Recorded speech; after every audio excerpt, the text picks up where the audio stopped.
काशीराम जी का चंदन की लकड़ी में अंतिम संस्कार किया गया तो बहन मायावती जी ने कहा कि साहब काशीराम की अस्थि को कोई चुरा के ना ले जाए, उनकी राख को कोई चुरा के ना ले जाए, ऐसा संदेश बहन जी ने भेजा।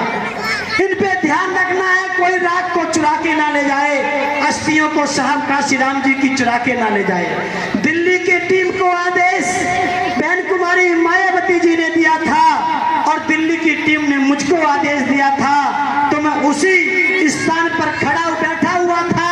मुझसे लोग उनकी साहब काशीराम की अस्थियों की और राख को मुझसे मांग रहे थे। मैं वहां पर रखवाली था। साहब काशीराम की राख का, साहब काशीराम की अस्थियों का मैं रखवाली था। वहां पर भीड़ लगी हुई थी तो मैंने वहीं पर सोचा, अरे जयप्रकाश, एक आदमी इतना भी काम कर देता है। मैंने उनसे पूछा कि साहब आप इस राख का अस्थि का क्या करोगे? आज से 20 साल पहले की बात है, मैं आज से 20 साल का था, आज मैं 40 साल का हो गया। मैंने उनसे पूछा कि आप राख का क्या करोगे? तो उन्होंने कहा कि शीशे में हम इसको जड़ के रखेंगे, शीशे में सजा करके रखेंगे। कोई बाहर से कोई आदमी आएगा तो उसको बताएंगे कि काशीराम की अस्थि मेरे घर में रखी हुई है। मैंने कहा जयप्रकाश, अगर मैं थोड़ी सी निगाह पीछे कर लूं तो यहाँ पे काशीराम की राख नहीं मिलेगी।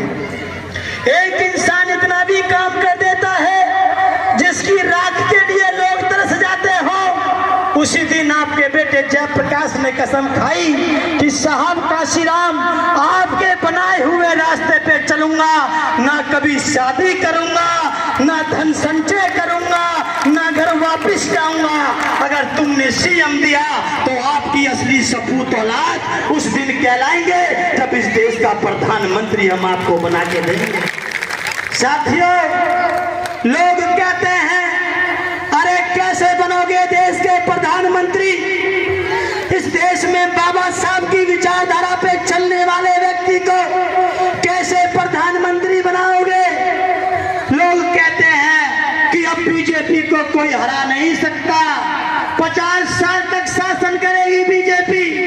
मैं उनसे कहता था, बेटा अपने चाचा ताऊ पापा से पूछ करके देख, अपने दादा से पूछ करके देख, ये लोग कभी ये कहते थे कि अब कांग्रेस को कोई हरा नहीं सकता, इंदिरा गांधी को कोई हरा नहीं सकता।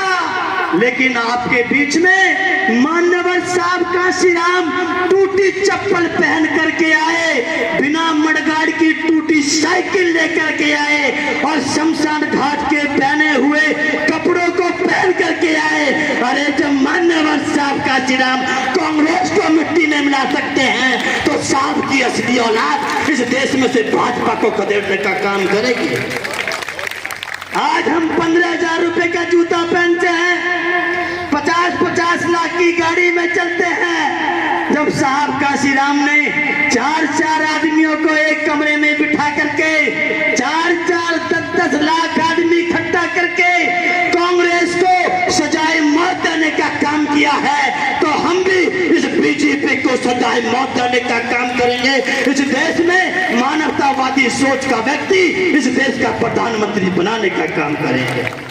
हम भी सम्मानित साथियों, इस मंच पे बड़े बड़े विद्वान लोग हैं, बहुत डॉक्टर हैं, बहुत इंजीनियर हैं, बहुत एडवोकेट हैं, बहुत प्रोफेसर हैं। जब आप लोगों से साहब ने काम चला करके आपको सीएम बना के दिया तो हमने भी एक कसम खाई है, अपनी माँ बहन बेटियों के सामने कहना चाहते हैं, इस दुनिया में 3 प्रकार की संतान होती है, पूत, सपूत और कपूत।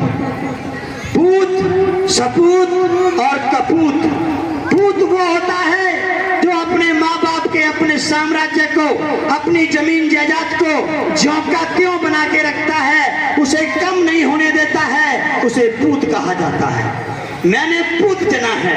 मेरी माँ बहन बेटियां कहती हैं, मेरी चाची ताई बोलती हैं कि मैंने पूत जना है, मैंने पूत जना है, मेरे काम को पीछे नहीं जाने दे रहा है। लेकिन एक ही बेटा ऐसा भी होता है जो अपने माँ बाप के काम को आगे लेकर के जाता है, 50 बीघे की जमीन को 100 बीघे कर देता है, जिसने सीएम दिया है उसको आगे बढ़ाने की बात कहता है, जो अपने माँ बाप के काम को, साम्राज्य को जो नीचे नहीं जाने देता बल्कि ऊपर बढ़ा के लेके जाता है, उसे सपूत कहते हैं। मेरी माँ, बहन, बेटी, चाचा, चाची, ताई कहती हैं कि मैंने सपूत जना है। और जो उस काम को पीछे ढकेल दे, अपनी जमीन को बेच करके दारू पी जाए, उसे कहते हैं कपूत जना है। तो मेरे सम्मानित साथियों, ना कपूत बनना है ना पूत बनना है, हमको सपूत बनना है। हमको बाबा साहब का, मान्यवर साहब काशीराम का सपूत बनना होगा। मेरे सम्मानित साथियों,